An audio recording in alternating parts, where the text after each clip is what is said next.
Hey guys, this is Kelly with Freedom in a Budget, and this video is to talk about bills and what to do when you're behind on your bills. I know it's a really scary thing, and I've been there before. It is something that I never want to have to go through again, but in this day and age, sometimes it's part of life. So today we're going to talk about some things that you can do when you are behind on your bills and how to get past that time, how to get back on track, and just to have control of your finances again. So the first thing to do is make a budget. You want to make a zero-based budget, and so that is when your expenses are the same amount as your income for that month. You want your budget to balance at zero. So in order to do that, before you have to do that, you have to find out what you're spending each month. So keep track of all your receipts, or if you're like me, I only used to use my debit card. I never used cash, never used anything like that. So every bill or expense, anything that I had was coming out of my checking account. So what I did is I went like 3 months back and in an Excel sheet put every single transaction that I spent into that Excel spreadsheet, and then I was able to categorize it. So I was able to say, okay, I spent $7 at Chick-fil-A. I spent $23 at the gas station. I spent this much here, and then I was able to see how much I was spending on each month and see where I could cut back and see how much I needed to allocate for that budget for that month, for that category. And so when you have that all in front of you, it makes things a lot easier. Next thing you want to do, tithing. Before anything else, before you pay your rent, before you pay your light bill, before you pay anything else, you need to be tithing, or giving, or whatever it is.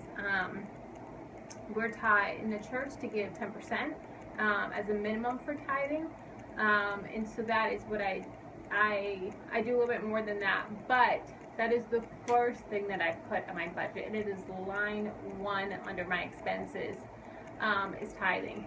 And it's going to be scary. There's times where I haven't been tithing, and a lot of those times, as crazy as it may seem, is that's when I was behind on my bills, is when I wasn't giving God the first of my my money. And it's a trust thing. You have to be trusting God that He is going to get you through this, that He is your rock, and that He comes first. So trust. And so that's number 1. Next, you need to look at your 4 walls. So your 4 walls consist of transportation, your car insurance, your gas, all of that. That's one of the 4 walls. Next is shelter. So rent, mortgage, those expenses. Then utilities. So light bill, water, all of that. Now, if you have a $200 cable, it's not part of the 4 walls. That may need to be cut, and you may need to downgrade to Netflix or something similar to that. Next, the 4 walls is clothing. Now, personally, I don't count clothing in my 4 walls because I have enough clothes. I don't need any more clothes. Now, if you have something for work that you need to get, something that, then it would be part of the 4 walls. But other than that, I don't count clothing. So after you come up with your 4 walls of your budget, those are what need to be paid. You're not going to want to pay your credit card company or your student loans if you can't pay your light bill. That is why the 4 walls need to come first. So after you come up with your 4 walls, then you want to come up with a list of all of your other expenses, all the other people you owe money to. You want to put them in a list of importance. So your greatest importance, your lowest importance. And so when you're doing your budget, you do your 4 walls, your tithe, your 4 walls, and then whatever's left over, that's when you start hitting that list.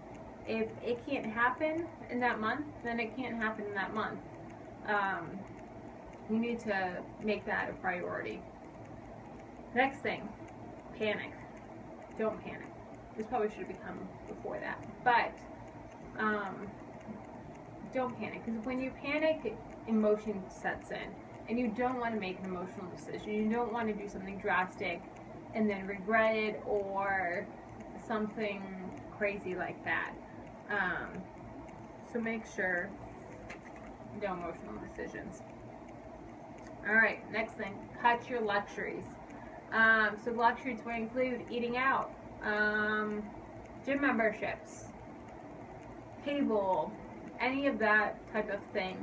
Long trips that are eat up your gas bill, things like that. So even if it's within your four walls, a lot of that time stuff can be cut within that.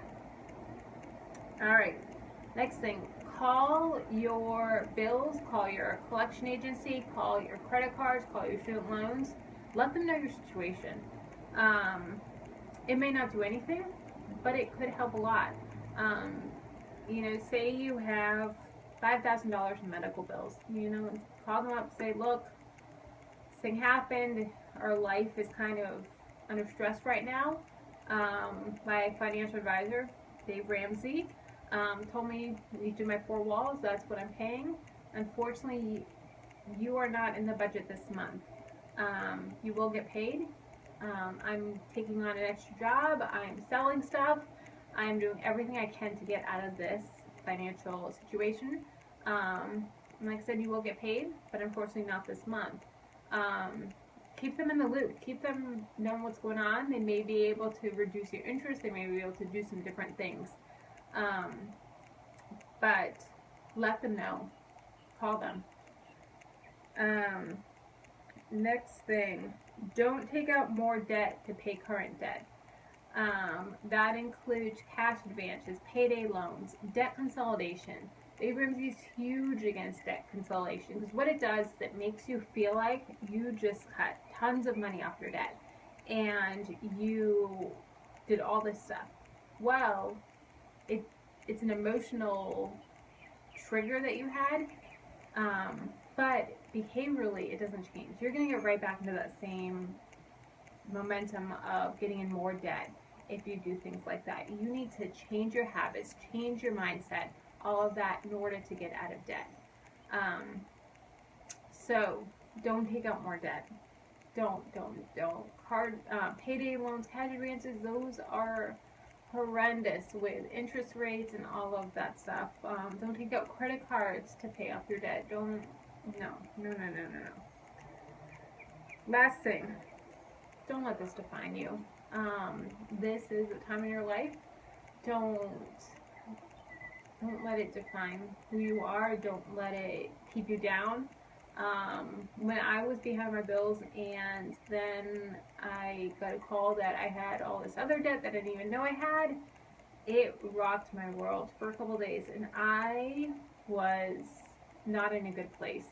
I was very, I don't want to say depressed, because I feel like depressed is something long term, but I was a wreck for a couple days.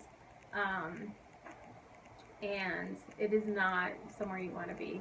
And to be real with you guys, it's showing that you're not trusting God when you're like that. Because He's going to take care of you. He put you in that situation. You're going to get through it. And you need to just surrender and say, all right, let's do this. It stinks, but we're going to get through it. If you have any questions on this, guys, please leave them in the comments below. I would love to answer any questions you have. And thanks for watching. Bye.